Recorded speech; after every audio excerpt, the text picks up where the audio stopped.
หลักสิแม่ตบไก่ ไอ้กับบ่มีหยังมาต้อนนะน้องเอิ้นลูกครับ ขอบใจขอบใจ อ๋อให้น้องเพิ่นเด้อ โอ้แม่นบ่ อีกอย่างหนึ่งเด้อต้องละอ่ะ โอ้หันดิได้หลายแสนเลยดิน่าพอใจเฮาเห็นเงินแหละก็ซื้อมั่วทุกที่ เงินก็จะเก็บไว้บ่แม่นว่า ห้องใบให้ลูก ชื่อตัวที่เนาะมันก็บ่ได้ เก็บไปในตู้เจ้ามัน คนเฮา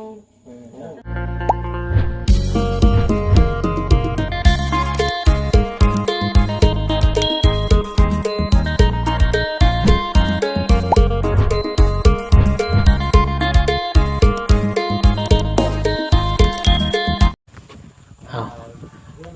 กราบทักทายสบายดีเด้อพี่น้องสบายดีกันเบัดสุขสุขคนพี่น้องเนาะมื้อนี้ก็มาพบมาเจอกันอีกคือเก่าเนาะกับ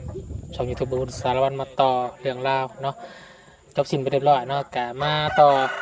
เรื่องเนาะเขาน้องแต่นะพี่น้องเนาะนักเทศได้มาแล้วก็อยากให้น้องเพิ่นมาเยี่ยมมายามน้องนุ่งเนาะเพื่อเป็นทางที่ดีเป็นแนวสิ่งที่ดีเนาะเฮามาฮอดทันทีเขาเคยอยู่เคยเศร้าหนึ่งมาหนึ่งพี่น้องขาดไปบ่ได้คือพี่และน้องเนาะที่ไกลอยู่ไสอยู่ที่พิษเทียนยังกันยังไงก็ต้องพี่น้องกันคือเก่าเนาะมาหอดจอดเทิงกันมาโอมาร่วมมาพูดคุยนะบอกสอนกันเนาะจากความรู้สึกของน้องละเอื้อยนี่แหละพี่น้องเลยเนาะ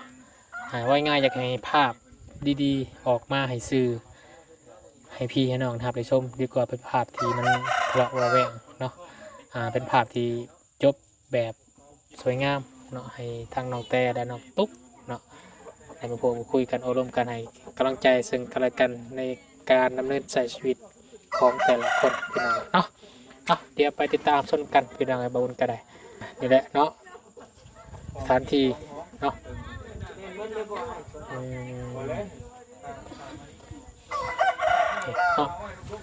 แม่น้องตุ๊กบ่นะขับแอลกวดเพื่อนอยู่สบายดีน้องละสบายดีแมนมาเยี่ยมเพื่อนเยี่ยมซานอย่างเด้เนาะข้านี่มา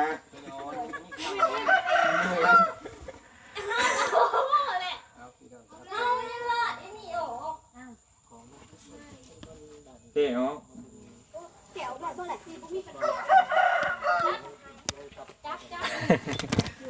อันนี้เนี่ยพี่น้องอันนี้เนี่ยน้องเพิ่นนี่เด้อ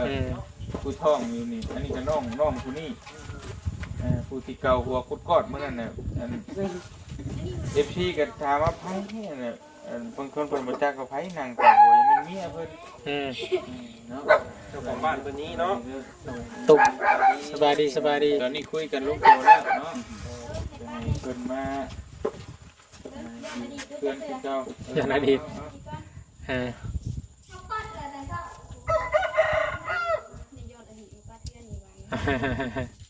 โคจรมาหมู่เก่าเนาะ เล่นมา ที่เคยเอาอันนั้นยิงเอารู้ ตกยิงเอา ตรวจอันนั้นนิวเคลียร์ยิงตกลงมาเด็กไปจิโคมาถึงดิทางลัดได้ยิงเอาเลย ยิงตรงนะพ่อ มาเดี๋ยวมากินเลย เดี๋ยวยังกินเนาะ มีพุ่งเอาเขา ได้ปุ่งได้กิน เนาะ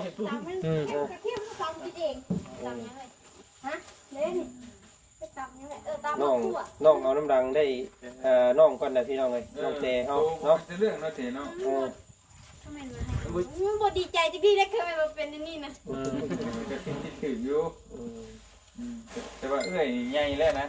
มาพี่เอ้ยสบายดีเด้อโอ้ยเกิดอะไรยิงนก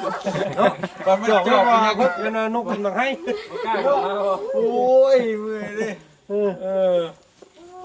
เรียกนกตื่นเราบอกทีนี่คอยจบประมาณ บ่ยังกันเรียนน้องเกษตรบ้านอยู่แล้วเพิ่นไปด้วยนึงตัวยันประเทศนี้ นี่มาเตียนกับผ้าเพิ่นมาเพราะว่ามารับมาลาน้องเพิ่นดูว่าจังใดกับน้องเพิ่นก็อยู่เพื่อนหลังนี้อยู่แล้วแต่ว่าเพิ่นผัดแต่สิบ่อยู่แล้วนะก็เลยทำไปเลยแต่มาบอกกันนะครับอันนี้ไอ้เบิ่งแย่งตัวเองนี่เป็นห่วงน้องเพิ่นแล้วยันประวัติศาสตร์ช้ำรอย ยังน้อยทำเนาะ ยังน้อย แล้วลูกได้แล้วป้า ท้องแข็งใหญ่ คนโยสันมานั่งสัมภาษณ์มีตู้ไม่ปุ้งคนก่อน ตะกี้หันนอนอยู่หันเนาะตอน นอนหันเรื่อย ตอนเห็นที่ แม่ เพราะว่าเอ้ยกับบริเข้าจะเถื่อแต่เข้าแต่คนยังอยู่ดีได้ นั่นแหละแต่มันไปนอนอยู่หันไอ้หมองคนนอนที่เฮาเว้าไปนอนอยู่กับครอบน้อยพุ่น ยังบ่มีไฟฟ้าบ่ยังบ่มีไฟบ่ เราเบิ่งอาหารมีปุ้งคนก่อนพี่น้องเป็นกินจะมีทางนี่มีปุ้งแต่ละมื้อแต่ละวันเนาะ โอ้หนังเค็มบ่ นางเค้ก สบายดีอันว่าลงตุ๊ก สบายดีด้วยล่ะ สบายดี กินก่อนกินแล้วแล้ว กินรอดกินรอด อาหารเรามียังได้กินได้ยังกินมื้อนี้ ตำให้ กินโลดตำถั่วบ่เตียงตำถั่วตำ กี่อย่าง ตาไล่เลยแกงยังนี่แกงไตไก่ เว้นหัวใจบ่ หัวใจ ใจบ่ยังงูดื้อเลยเนาะ ใจยิงเขาการหัวเลี้ยง บำรุงให้ได้บำรุงให้เจ้าเนาะพี่น้องเนาะ6เดือนนะบ่ เดือนละ ฮะเพิ่นได้ถามเพิ่นผู้ใด เดือนนึงละ อย่าว่าถามเจ้านี่แล้วท่อจังเดือนแล้ว บ่ได้ มีเรื่องกันต้องแค่ เดือนหน้าเพิ่นได้ อาจจะจบแนวเรื่องใหม่นี่นี่ โอ้ยเนาะ ต้องเลยไม่ดีเลยนะ ในรถน่ะมีอยู่ในหลักชิ้น อืม เอามาให้ในถุงนึงกับต้มไก่ หลังสิ แม่ ต้มไก่ แล้วถวยมาใช้ ไอ้ก็บ่มีหยังมาต้อนนะเนาะนั่นลูกครับ ขอบใจขอบใจขอบใจ เอาให้น้องเพิ่นเด้อ โอ้แม่นบ่ นมกับขนมแล้วบำรุงเด้อลูกเด้อ กินนุ่มด้วยกันซอย บำรุงในวันอันนั้นลูกจะได้แข็งแรง กินหนังเค็มแล้วก็เนาะ แซ่บดีเนาะ ไม่กินของทอด ป้าไปกินข้าวแต่เช้าของ มันต้องกินที่เพื่อลูกในท้อง มีโตตัว กิ เอน ง มื้อเช้านี้ก็ไอ้เจ้าถ้วยมาใส่เป็น เด้อ ใส่อันนั้น ต้ม นะ ไก่ ได้แล้วนะ ลาบชิ้น เอาช่วยเอาจานมาใส่ลูกไป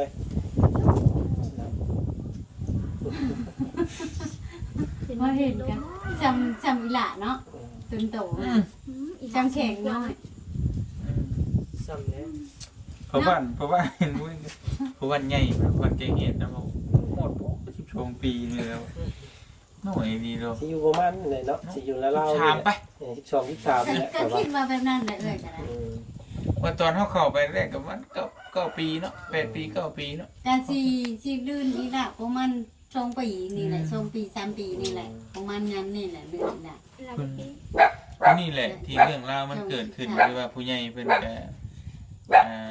อีตนนั่นน่ะที่ว่ามัน บอกจิบอกตาแสดบอกว่ามันก็ไปจะเช้าเลยเด้อแสดมาแต่4 โมง กี่โมงเช้าพูด เราแสดมาบอกน้อง4 โมงเช้า น้อง น้อ เจ งก็ เพิ่น เลย ได้มาเยี่ยมมายามน้องก็จะมาลำมาลากันก่อน เลย เนาะ ไปกินข้าวใช่ไหมลูก ตัวนี้นะกินมาได้ อันนี้นะเป็นของเอื้อยเดี๋ยวไปกินตัวนี้ อันนี้ของเอื้อยคือกันอันนี้สองอย่างกินตัว ไว้บัดซะเด้อแม่งเด้อ อายุเก่าเนาะ แกให้น้องกินยังไม่ได้กินข้าวเช้า แจ้งน้องมันกินเอื้อยมันเข้าแล้ว บ่ได้เอาเลย อยู่น้ำกันเด็กๆก็อยู่น้ำกันนั่นแหละพี่น้องเนาะเดี๋ยววันนี้ก็ กินอะไรอยู่เพิ่ม ตู้เย็นมีบ่ลูกข้างในตู้เย็น มีตู้เย็นน่ะมี เออ แต่ว่าบ่มี เอา ไฟ ไฟ เก็บ ตรงนี้ แต่ว่าตู้เย็นมีนี่แหละเขาเห็นเขา เอ เพิ่น อ เอามืออะไรเด้ เอามือละ ตู้เย็น อ๋อลืมไปว่าไฟบ่มีเนาะลืม อืม ไฟบ่มี ทุกเมื่อบ่ได้อยู่กับผัวตัวสองคนบ่ตอนนี้ โดย อืม มียังไงเรียนแถวใกล้ ก็โทรหาเด้อ โดยโทร เพราะว่าตัวมีเฟซบุ๊กอยู่มีหยังก็โทรหาโทรหา ไปหาน้องเนี่ยกว่าเฟซหนึ่งนะ ฮะ ตัวนี้เสียงไว้ซะ เฟซหนึ่งนะไปหาน้องเลย เฟซไหนมีหลายเฟซแท้ เอาไปซะ เฟซตัว นั่งกับว่าแม่ครัวอยู่ น้องฝาก กินตรง ตัวเอาหุบเบาปากปองเบาเตียงขึ้น โอ้จักแต่ปลากระป๋องติ่งก็ยังปิดตำนานไปแต่หึงเลยยังมีปลากระป๋องอยู่ โทรศัพท์ เขาสั่งมาเป็นอยู่แล้วสบายดี อยากกินก่อนนะจังว่ากันเรื่องเฟซเรื่อง กิ เฟ น ซ แล้วกินแล้ว พอดีว่ายาว เขาเด้อทุกคนอยากเขาให้กันตัว อยากกินอยาก กิน น้าเมนบุพ่อบวง เอามากินแต่ผู้เดียวนี่กิน2 คนก็ได้มาเนาะ ตีกัน มันบ่ได้จักหยัง อืม นี่น้อยเองครับ ก็ตัวเหนื่อยได้เลย มากันใหญ่หน่อยแม่ก็เอาผัวใช่ไหม พอดีเลยถามนี่ ซ้ำบ่ทิศ บุ ไป ยคิดยักลิ่นหรอ เนี่ยบ่ซ้ำบ่บ่ทิศจักปีเลย บ่ทิ 73 ช้ำกัน ดีประมาณนั่นแหละประมาณนี่แหละน้องตุ๊กเนาะประมาณเล่านี่แหละ13 14นี่แหละมีว่าไง กินข้าวก้อนเพิ่นว่ายังบ่บ่ได้กินข้าวก้อนเพิ่นว่า ตอนก่อนข่อยจะมาหาตอนแรกๆตอนเจ้าไปหาอยู่ตอนท่านนั่นก็ได้อยู่พุ่นน่ะเพิ่นมากินหลายอันนั้นก็ได้ข่อยก็ท่วงอยู่มันแปลกนะ ได้เห็นทาน กินเขากินหลายนะ บางอย่างเลย กินยังก็แซ่บเมนอยู่แซ่บกัน มันป่องมันต่างกันเนาะ ตอนยังไม่ได้ป้อง ต้องเข้าโซนกับท้องอันนั้นมันบ่ได้คือกันเด้ ตอนให้มัน มันก็เกิดจากป้องแล้วแหละแต่มันออกแนวกึ่งป้องเลยนะ ตัดออกมา แต่เพิ่นอาจจะเชื่อเพิ่นก็เชื่อนะเพิ่นว่าเพิ่นชื่อเนี่ยมาเต็ดแล้วมันมีเพิ่นว่านะ ชื่อว่าย้อนหนังแต่คนละมื้อ มาตอนทายดิน มันเป็นห่วงตอนว่า มันมาเลย มันคลอดนะ เป็นยัง พอเด็กน้อยมันคลอดมันลูกบ่เปิดได้ เข้ามากับแม่ แม่แล้วเนาะ ต้องได้ปาดผ่าตัดออกเลย ว่าบ่เปิดแท้เพราะว่ามี ทางที่ดีบ่ต้อง มี ไป อันน้องอันอาหารอายุ17 ปีก็ยังได้ไปผ่ามันบ่เปิดคนอายุ17 ปียังขี้ไล่หามเช้าขึ้นก่อน เด็กน้อยน่ะมันลูกบ่อยากเปิด ขี้ไล่เช้าขึ้น เพิ่นว่ากินนี่ว่าแต่ละมื้อเฮาบ่ได้อยู่เพื่อนว่าไปตัดอ้อยเสียล่มได้ซะบ่ต้องไปดอก แก่แล้วอยู่ช่วงท่าเกียมแล้วลูกเอ้ย ช่วงทุกคนมาเดือนหยังก็มาตอนนี้ประมาณอยู่2-3 เดือนนี่แหละเพราะว่าเฮามาเฮาก็ เงินผั ฮู้ ว เนาะ ปลูกอ้อย ว่าท้องเพิ่นใหญ่ นักน้อยอินเดียนะจักปีเอ้ย 12 โอ้ที่ได้เรียกกันแหละ กินมานี่แหละ34นี่แหละน้องเพิ่นเห็นเราเดาตามมานี่นะ ก็สิย่านนี่แหละ จักยังมีดีเลยเป็นคนเลี้ยงสายแห้งอีก น้องเพิ่นก็ต้องใหญ่เนาะ มันไปแท้เฮ็ดกันไปได้น่ะเฮ็ดสิใช้สิ่งทำตัวนี้ เอาซอฟตัวนี้อันนี้ก็อยากฮู้คือกันได้เลยข้าวถามเฮากินข้าว เพราะว่าเอ้ยก็นอนอยู่เฮือนบัดนี้ เออ แล้วไปรักอยู่ใช้อยู่ทุกป่าบ่รู้อยู่ดอนบ่รู้ใช้ ก่อนหันพ่อนะ ก็ว่าก่อนนะโพดเนาะ น้องเตยอยู่เอื้อนอยู่บ่เจ้าตอนนั้น อยู่กันแบบย่านหลักร่วมกันนั่นนี่ บ่ได้เห็นมาหากันบ่ 6 เดือนบ่ท้องตอนนี้ มากันเนาะถ้าแม่นว่ามาก็เป็นเอาตัวเองฟิตสังเกตยังแหละ ตาดองเนาะ แต่รองมาหาเด้ เออ มันโดดเนาะไปเฮ็ดกันแบบใด เอ้ยอ้าย เนาะ โน่นนี่เป็นตัว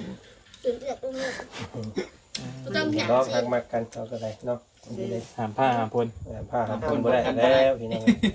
ก็แม่นแกเว้าความที่จริงเนาะ คือ แต่ แกสอง โบ ค ราณ น เพิ่นเล่ามันก็ บ่ได้ เป็นไปบ่ได้แล้วก็คือแบบนี้แหละคือ ไอ้ เฮา น้อ เห็ ง น เลยเนาะแม่นบ่ไอ้น้องบ่ ใครกับใคร เอาไปใส่บ่ ใครกับใคร สองคนนี้ เออ ตัวจะกินข้าวนะตัวจะแววว่าวไปหาผู้ว่าวขนาดท้องผูมันโคตรดีดอก การดีเหรอ คือบ่คือก็ยายตัวกินข้าวหันจะว่านอกเรื่องติงถามตัวยังไม่ได้ตอบเลย ตอบดิ ว่าตัวไปนอนกันจะใช้ เอ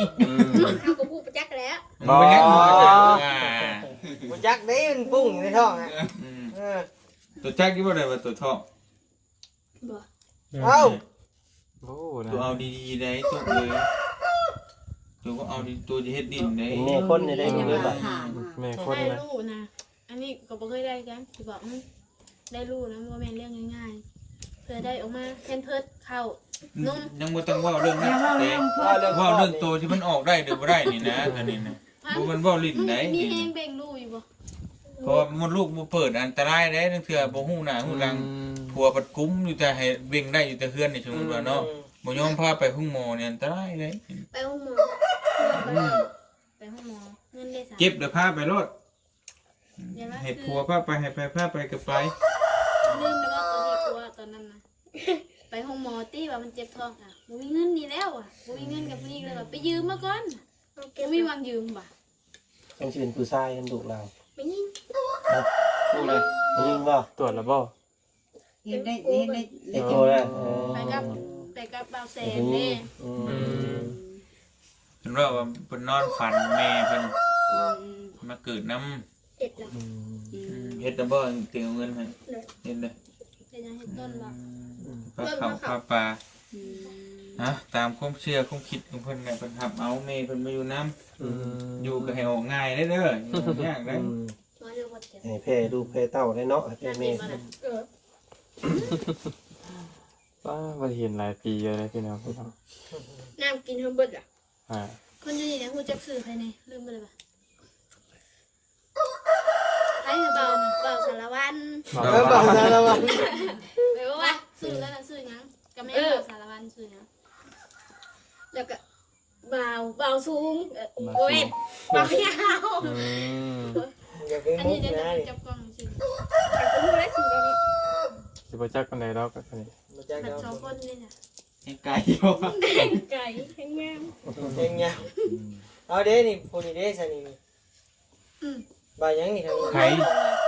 ให้ถงเมืองนี้ถงแล้วนะรูปแบบ บ่ฮู้จักกันนี่ แล้วว่าแล้วสิเป็น โอ้ยบ่จักเราเครียดเลยตัวนี้ เบา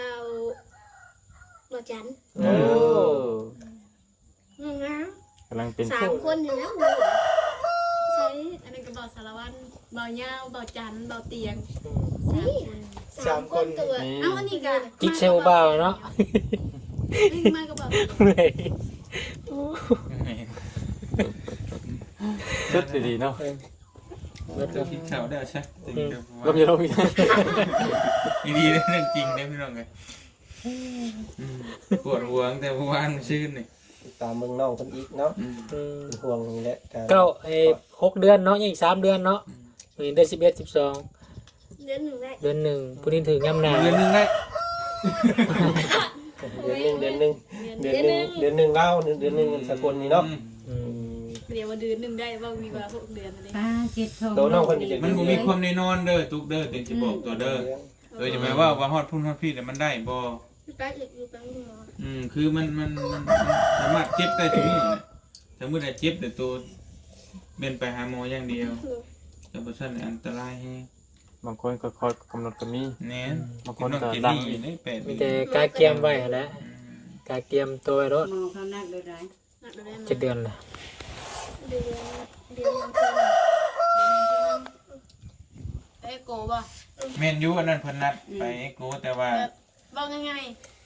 เจ็บท้องอ่ะเที่ยงคืนก็ไปเที่ยงคืนโลด ถ้าตัวเจ็บแล้วตัวไป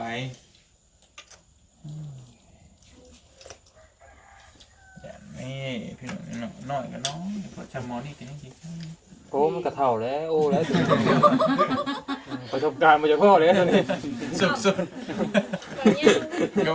เป็นของมูลของมั่งเลยนะครับว่าเนาะเป็นมรดกตกทอดนะ หายห่วงอยู่ บ่ เนาะ ยาวก็บอกเกิดว่าเถ่าเลย บาปเนาะพี่แต่ ชาวต้น เจอชาวปีว่าเถ่าเล ไม่ ย ห่างมาซะนี่ งานมาที่นี่เว้ยเสียงนี้เป็นแรกคนเนี่ยวันนี้จ้อย เจ้าเขา3 คน 4 คน ลมหน้าเต็มที่ หนุ่มก็ เขาน้ำน้องเพิ่นได้แต่ยังมีอยู่มีกินอยู่บ่เนาะ เถ่าเลยนะ ยังเบื่อยังเบื่อหลายคือได้เงินเสียดีได้เท่าไหร่ บ่ตุกลูกแม่สิถามว่าอันผัวโตหังกับไปหาเงินนำกันบ่ไปกันอ้อยไปนำกันบ่ ไปปลูกอ้อย ได้เงินได้แล้วมาให้ตัวเก็บบ่เก็บได้เท่าไหร่แล้วเงิน เดี๋ยวนะ แม่น ได้จากร้านแล้ว เพิ่นเอาให้เด้ติงหูได้ว่าใครเอาให้ตัวบอกมาลุงเบิ้งยังเดือดเท่าไรเงิน ว่าตรง เงินน่ะไปเรียนใบนั่นนอกเลย ๆใบยัง ใบง่ายนั่นแหละ ไป เล่นแล้ว ปู่เนาะปู่เอาไปเรียน ปลูกไปแล้ว ยังได้นะบอกกัน นั่ง เบิดเท่าไรไปอย่างเงี้ย น้องกับปู่น้องหายใจเพิ่น2 ล้านแล้ว 2 ล้านพวกไปอย่างเงี้ย ปีไหมครับ ประมาณก็เท่าไรแหละ ว่าดี แล้ว เอาเลยดีลูกว่าเลยดี เงินคำ จากเงินนำ เท่า มา กันลืมไปเลยนั่นแหละ ๆสิบ่ให้พันเฮ็ดยังบ่ปรึกษาเอื้อย สั่งว่าเขากับเขาเจ็บท้องมื้อนั่นน่ะเขาไปหาหมอกับเมื่อ3 แสน เป็นอะไรจังเจ็บท้องอันตู้ร่มบ่ บอก อยู่ก็เจ็บ มันขวางแ แม่นบอกมือเดียวตัวว่าแม่มาเจ็บท้องกับไปที่แล้วว่าบ่มีเงินน่ะมือเงินบอก คนละมื้อไปเสียบข้อ ยังเดือเท่าไรถึงเงินน้ำตัวนี้เอาตัวยังเดือแล้ว ต้องเหลือว่าบ่เลย เบิดเลย หมดเลย ตัวเพชรยังเงินบักตัวไหนล่ะ เงิน4 ล้านชื่อเขาเล่นนอก ชื่อเขามันก็บอกชื่อเขาจะซอบมันได้หาสอบทุกสอบบ่ ชื่อกินนี่แหละ ชื่อกินเบิ้ลมือละ2 ล้านบ่ คนนี่ได้เห็นอยู่สภาพก็ได้ ยังว่าอยู่ อืม บางทีนี่ได้7 เดือนนี่เดือนที่8มันเกิดก็มีเพราะว่าลูกพบเพื่อนมันก็ได้จะ8 เดือนเกิดก่อนกำหนดได้หามันก็แน่นอนเรื่องนี้บัดอีกอย่างบัดอีกน้อยเป็นส่งมาบัดบุมีญาติพี่น้องอยู่นี่อีกตัวนี้แหละ นี่จะทางเดียวโทรศัพท์ตัวแล้วเด้อเดี๋ยวป้านี่ยังกระตู้ ติดต่อใครได้ก็ติดต่อเนาะ เย พว อะ กง่ายก็สิพยายามเตือนบายเท้ารอถ่าและเจ้าติดต่อใครได้ก็ติดต่อเวลาเจ็บป่วยเจ็บเป็นมา ถ้าสิไปอดเจ็บอยู่นี่ นี่ เนาะ เป็นกระอีต้นได้ มันบ่ได้ แต่ แล้ว ก็ไม่ใช่ลงหน้าลงหลังแต่ว่าจ้างทีกับแบบผู้ใดจะช่วยก็มันมีเงินมีคำหรือมันเก็บไว้ก่อนใช่ บ่ต้อง แม่ บอก แม่แม่เอามาให้กับเบิดคือเก่า เอามือ แม่ทำมือคลอดมันยังไปจ่ายให้น้องคนแค่นั้น สมมุติว่า มีเดียวให้ใช่ไหมไม่ได้ชื่อกินนิดๆหน่อยๆก็แต่มีแล้วแต่บ่เตียงกับบ่มีแล้วตอนนี้ก็ชื่อเลยยังบ มี อก แต่ เพื่ ขนมกับนุ่มมาแล้วไอ้ายก็เด้อลูกเด้อมื้อนี้มาเยี่ยมมายาม คือว่ามีผู้อีกชดช่วยเพิ่นเรื่องบ่เรื่องอนาคตนะมีแต่ว่าถ้ามีผู้ใหญ่เพิ่นช่วยเพิ่นยังจะเก็บไว้ก่อน ตามนั้นแหละมองเห็นแล้วพี่น้อง เฮาให้บ่ตามอบให้ชีล้านบ่เห็นหน้าเห็นหลังหายแบบ ในพอจะซอบทุก ยาละบ่ทำบ่โชว์น้องก็ ย้ายแล้วให้เพิ่น มีแต่ตัวก็คุยกับน้องได้กันเพราะว่าตัวสิไปได้มาได้ก็คุยกับน้อง แข่งกันเด้อเราเบิ่งแย่งกันคอย เอ้ยตัวสิลงทุนได้ ติดต่อมาเบิ่งน้องเรื่อยๆแน่เจ้าก็ได้เนาะถาม เอา ใน เบอ ตัว ร์กันเลิกแต่เอา ช่วง เบอร์กันเลิ นี้ ก กับน้องเพิ่น นี่เลยบ่ เอาเบอร์บ่ต้องเอาเฟซบางทีเฟซมันสิโทรอัดสิบ่ติดแล้วเอาเบอร์ให้น้องแล้วเจ้าก็เอาเบอร์น้อง เบิ่งกันได้ซึ่งเจ้าเนาะมีกันตัวนี้ซับ เอ้ยน้องเฮาบ่เบิ่งยามมันจำเป็นเนาะมันก็สิเบิ่งยามใด แม่ลูกเต้าหาไม่ได้ให้น้องหาไม่ไว้เดี๋ยว เงินคำเฮาหามื้อใดก็ได้ แต่เอ้ยน้องนี่มันหากันยากได้มีแต่บอกน้องสิบอกหยังก็บอกน้องเจ้าน่ะผู้เป็น แม่ เอื้ เล อย ยเจ็บท้องเจ็บยังจ้ะโทรหาเบาเตียงโทรหาใครก็ได้เพราะว่าเอ้ยไปอยู่ไกลเด้เอ้ยอยู่ลงใต้ก็โทรได้ก็แม่ก็โทรได้แต่เอ้ยคือสิ เป็น มา เรื่องอนาคตนะเนาะพี่น้องเนาะของ บ่เอ้ย ของ ไป เฮา ไกล ก็เป็น เด้ ห่วง บ่ เป็นใย มีบ่เอ้ยนี่สร้างน้องสร้างนุ่มบ่เคยสร้าง ตั น้ ว อง นี้ สร้างนุ่ม นี่พี่น้อง น้องอีว่าได้ก็น้องก็สัวก็ สิ น้ อ อ อก ง มื้อใด เฮา เนาะ ดีกับน้องคนอื่น หากันวางแผน ตัวมึงสัวก็มึงก็บ่ได้สัวมึงก็คือกันแบบ นี่แหละ เห็นมึงให้มึงกันอยู่แบบนี้ก็แม่นอยู่กับเขามึงต้องพังทางนี้แน่พังทางนั้นแน่ ผู้ที่อยู่ ทำไมเรามีแต่ว่าพังทางเดียวพายเดียวมันโมเมนมีอย่างก็เอาหักแพงกันคือเก้าน้องนุ่มที่นี่พายแบบนี้แล้วอ้ายก็พอนั้นพอก็ไปแบบนั้นที่นี่พายคือมึงอยู่ที่ก็เบิ่งตัวเองแล้วบัดเบิ่งกันเองสิลงไตเด้จากมือใดได้สิได้มาแบบนี้เนาะไปเฮ็ดบุญในอีเมลแหละดูอีเมลสิมาหาไหมมือใดมือใดได้ลูกอ่ะโทรบอกเอ้ยนั่นเงินคำกับเก็บไว้แน่เงินคำกับใส่แบบนี้ทำไมมันเจ็บปุ๊บบ่มีเงินไปสิเป็นไปบ่หมอบ่มีไผแน่มาไผก็เห็นแล้วเห็นแต่ป่าโอ้ยนะไปนอนไม่ใช่เลี้ยงเอาแบบนี้เลี้ยงเอาใหญ่กับลูก ไปเยี่ยมพยายามเบิ่งทางครอบครัวว่าไอ้หมู่ก่อนสิได้เข้ามาเยี่ยมมายามเราโดนเพิ่น เอ้าจะเป็นลม ว่านั่นแหละเนาะ เกิน พี่ เกิ น้อน ง ได้บอกเตียงเลยอดเอาได้บอกเตียงเดี๋ยวหน่อยนี่ พอเตียงจะเป็นลมแต่คืนนี่นะเมื่อคืนจะเป็นลมต่ออีกนี่ค่ะ แต่แปรรู้ไหม นั่นแหละแต่แต่มือลงไปหา ที จ้า นึง จะมาหอดเมื่อคืนนี่มาหอดเมื่อนี่อีกเมื่ออื่นอีกยาวเลย โดยเพศมื้ออื่นอยู่ในช่วงนี้ นั่นแหละยังว่ายาวเลยยังว่า เบาได้ดีกว่านี้การบอเตียงเป็นลมดีเราเป็นนอนหงายอย่างนี้แล้วบ่าย เอ้ย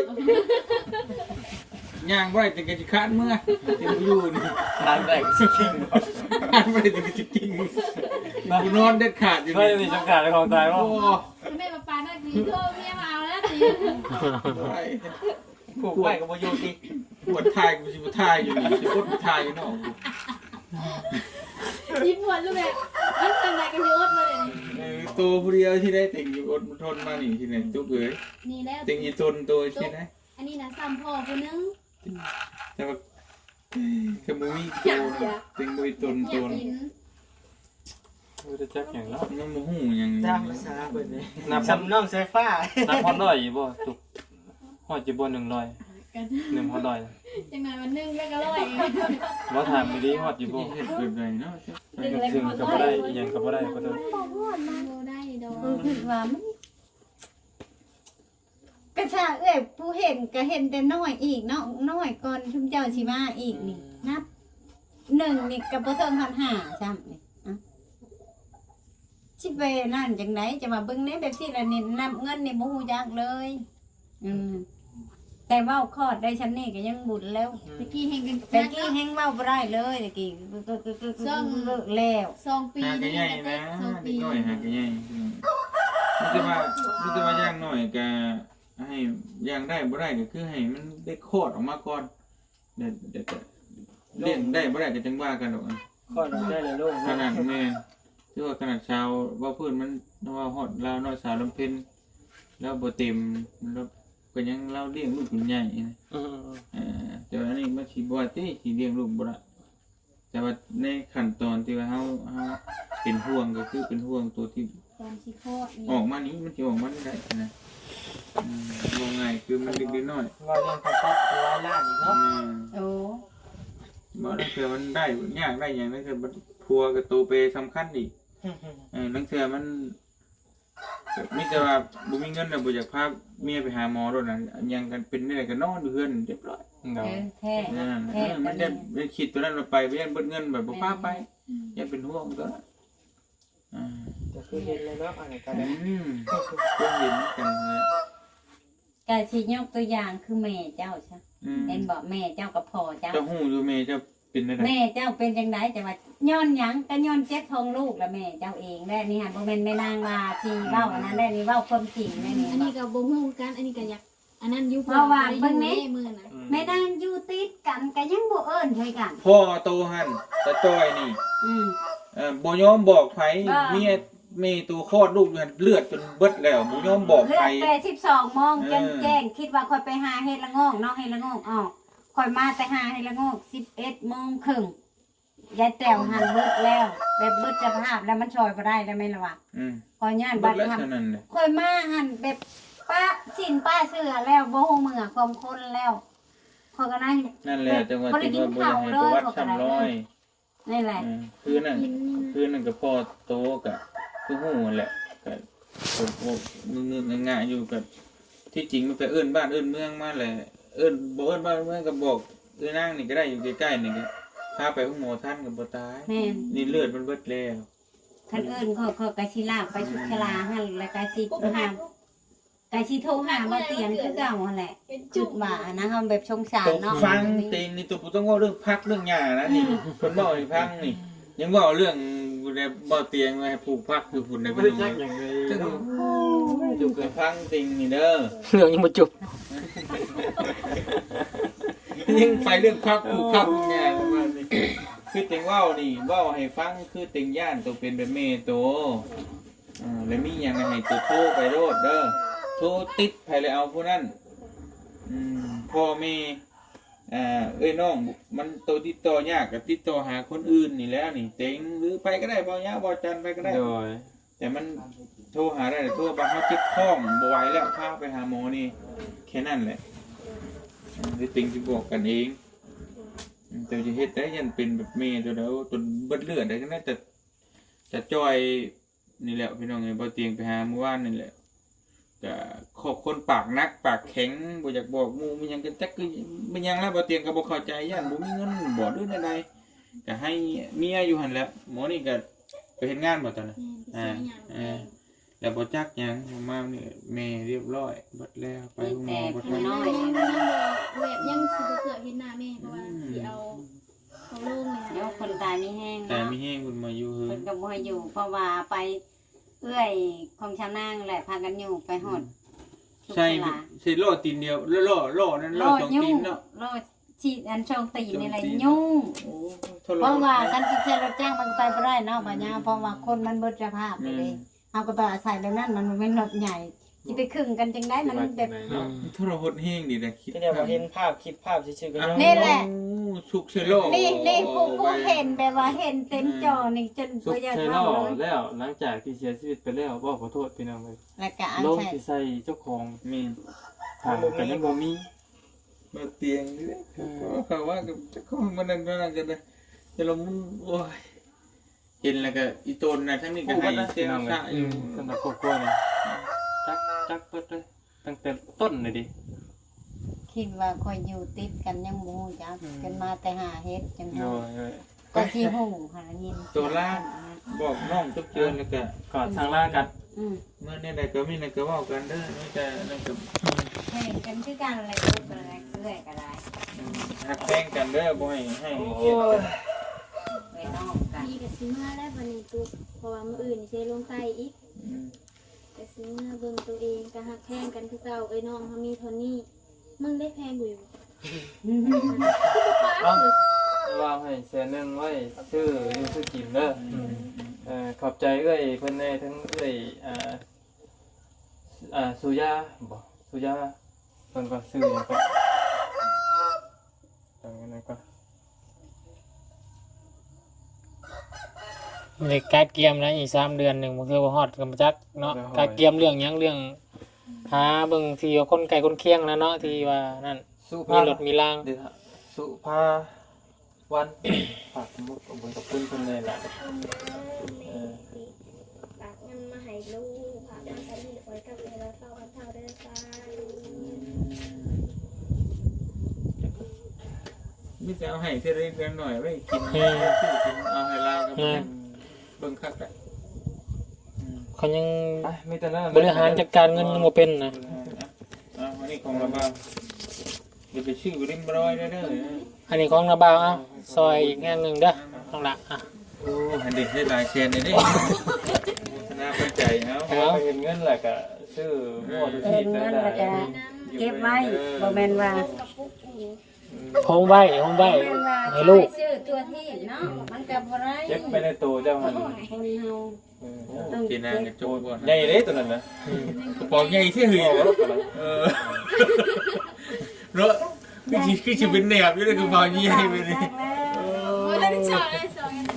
เอ้าโอเคไปย่างรถกันเด้อเสร็จเด้อเอาสบายดีโอ้ยสู้ๆเอาโอเคพี่น้องเอ้ยเนาะก็ลำลาทางน้องตุ๊กแล้วก็หายเงินไปไว้100,000พี่น้องเอ้ยเนาะไว้เก็บไว้เนาะไว้แค่ไทยในยามจำเป็นพี่น้องเอ้ยเนาะเจ็บเป็นอุ่นมาบ่ได้มีเงินมีคำซื้อหวานซื้อยากินพี่น้องเอ้ยเนาะโอ้เห็นแล้วอีต้นซาดพี่น้องเอ้ยเนาะฝ่าออกมาด่วนแนวเมื่อกี้รถแท็กเตอร์ไล่ก้นพี่น้องเอ้ยเพราะว่าจอดตันทางเพิ่นเนาะไปชาวโอเคสำหรับคลิปนี้ลาก่อนพี่น้องเอ้ยพาทางลุงจันทร์มาหาทางบ้านไอโมพี่น้องเอ้ยเนาะติดตามชมกันพี่น้องเอ้ยเนาะในคลิปลุงของลุงจันทร์ต่อไปเพิ่นก็พังหัวพังแคพังรักหัวยังเรียบร้อยหมดแหละเนาะไปสวัสดีพี่น้องเอ้ย